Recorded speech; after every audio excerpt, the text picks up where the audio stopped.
Right now, the West just cannot catch a break. A new winter storm walloping the area, bringing heavy rain and the risk for historic flooding now. This comes after back-to-back blizzards devastated parts of California. President Biden now sending FEMA to areas hit by the disaster. ABC's Tim Pulliam reports on the storm's path as it moves east this weekend. Wild, wet weather tightening its grip on California. A new winter storm moving in, soaking parts of the state. Near San Francisco Bay, heavy rains shut down Highway 12, turning the road into a river.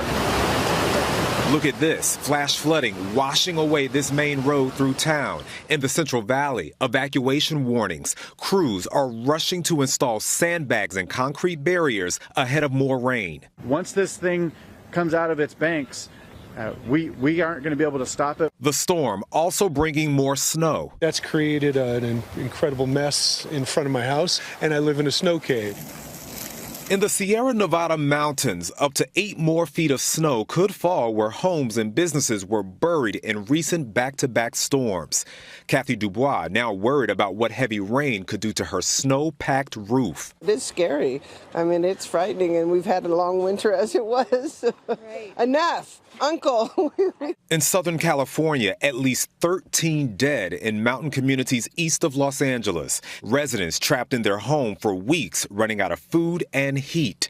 President Biden declaring a federal emergency, sending FEMA to more than 30 counties in the state impacted by severe weather. The atmospheric river hitting California as forecasters track a different system in the Midwest. More than 9,400 people under evacuation orders, approximately 54,000 plus people without power. As the storms move east, the South could see severe thunderstorms with damaging winds, tornadoes, and large hail. Tim Pulliam, ABC News, Los Angeles. Time now for Utah's most accurate forecast with Alana Brophy. Weather rates certified 11 years in a row.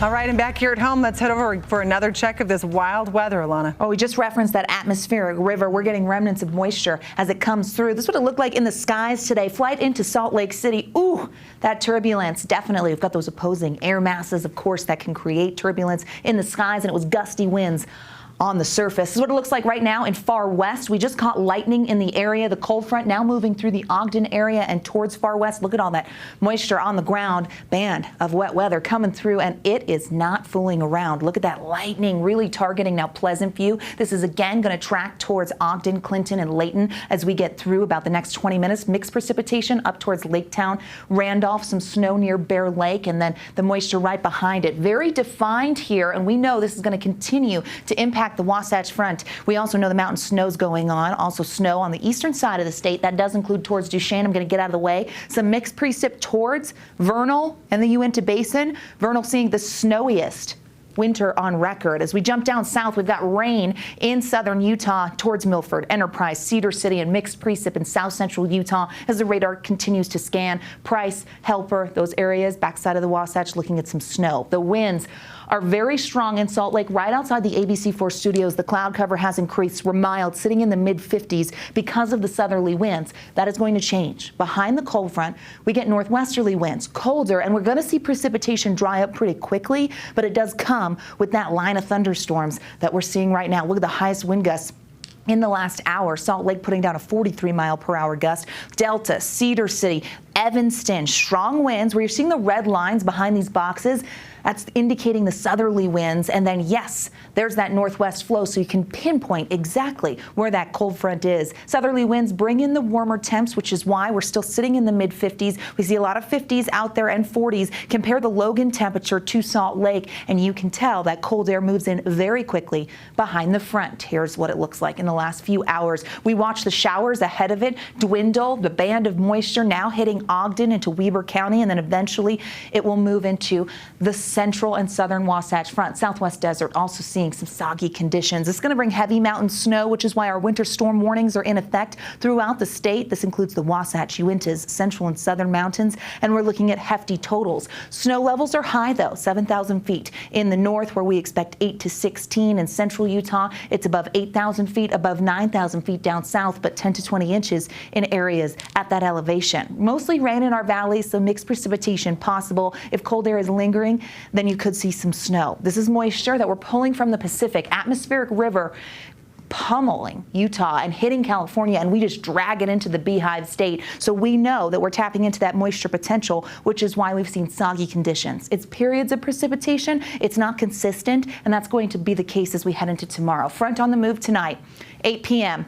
Snow in southwestern Wyoming, Vernal, and Castle Country. And we see by 8 p.m. the Wasatch Front, Salt Lake County, down south towards Utah County, dealing with heavy precip at that time, and then it's going to clear the area. Also, rain in southwestern Utah. The front on the move just after midnight. Central Utah holds on, and that's kind of where we see it stall out, which means as we head into tomorrow, we are going to see activity, but it's going to be showery in central and southern Utah. Notice the north. Now, you can't rule out a shower, but it will be quieter than other parts of the state. Notice how we stay very unsettled as we get through our Saturday and into Sunday. That boundary kind of lifts north again, and with our moisture potential, anything that interacts with it, we get the chance of some showers there. So Sunday brings the chance in the north back after a little bit of a break on Saturday. So very active skies for your weekend. If you have outdoor plans in central and southern Utah, they're going to be very soggy. 7 p.m. You notice the showers there. In the north, it will be hit or miss. I know Real Salt Lake has their home opener tomorrow. Should be okay, but the chance of a shower is out there. Southern half of the state bringing the potential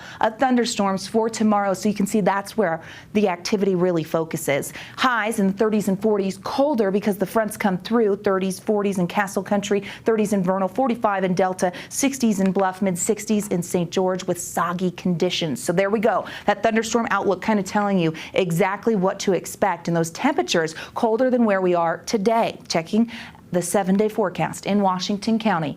The chance of rain holds on. We spring ahead, dry conditions Monday and Tuesday, another storm Wednesday and Thursday. That storm actually jumps into northern Utah in the middle of next week. So by Tuesday night, we have activity in the north. Again, we're just going to see the potential for some soggy conditions.